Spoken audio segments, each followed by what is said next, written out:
পাঁচজন ব্যক্তির কাছ থেকে জোর করে দোয়া নিবেন। যখন এই পাঁচজন ব্যক্তির সাথে আপনার সাক্ষাৎ হবে, প্রয়োজনে তাদের কাছ থেকে জোর করে দোয়া নিবেন। কিছু হাদিয়া দিয়ে হলেও তাদের কাছ থেকে দোয়া নিতে আপনি বলবেন না।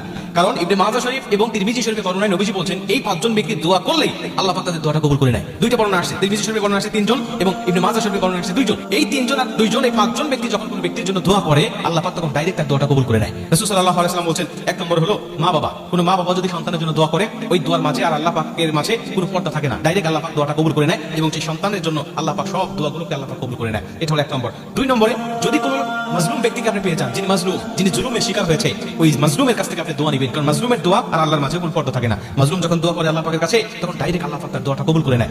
মাজলুমের কাছ থেকে দোয়া নিবেন, প্রয়োজনে কিছু হাদিয়া দিবেন, তাও দোয়া নিবেন। তিন নম্বর হলো মুসাফির। কোনো মুসাফির ব্যক্তির দোয়া কখনো আল্লাহ পাক ফেরত দেয় না। মুসাফির যা দোয়া করে আল্লাহ পাক ঠিক সেই দোয়াটা কবুল করে নেয়। মুসাফির ব্যক্তি আল্লাহর কাছে এতই পছন্দনীয় ব্যক্তি যে আল্লাহ পাক তাদের জন্য 4 রাকাত বিশিষ্ট ফরজ নামাজগুলোকে 2 রাকাত করে দিয়েছে। তাদের যেন কষ্ট না হয়, তাদের যেন জুলুম না হয়, এজন্য আসরের নামাজ, ইশারের নামাজ, জোহরের নামাজ, এই নামাজগুলো 4 রাকাত করতে আল্লাহ বলেন নাই, বলছে তুমি 2 রাকাত করে পড়ো। আল্লাহ পাক তাদের উপরে ইহসান করেছেন, দয়া করেছেন। অতএব এই মুসাফির ব্যক্তি যখন আল্লাহর কাছে দোয়া করে, তখন আল্লাহ পাক তাদের দোয়াটা কবুল করে নেয়। এটা হলো 3 নম্বর। 4 নম্বর হলো কোনো সাইম, কোনো রোজাদার ব্যক্তি যখন কোনো ব্যক্তির জন্য দোয়া করে, যা আপনি যদি দেখেন যে কোনো ব্যক্তি রোজা আছে, রমজান মাসে তো সব মুসলিম রোজা থাকে, কিন্তু রমজান মাসের বাইরেও দেখবেন অনেকেই নফল রোজা রাখে, বিভিন্ন দিবসে তারা রোজা রাখে, বিশেষ করে বৃহস্পতিবার, সোমবারে রোজা রাখে, অনেকে আয়ামে বীজে রোজা রাখে। এই রোজাদার ব্যক্তিদের কাছে যাবেন এবং তাদের কাছ থেকে দোয়া নেবেন। নবীজি বলছে, কোনো রোজাদার ব্যক্তি যখন দোয়া করে, সেটা হোক নিজের জন্য, হোক অন্য ব্যক্তির জন্য, আল্লাহ পাক তখন তার দোয়াটা ফেরত দেয় না, দোয়াটা কবুল করে নেয়।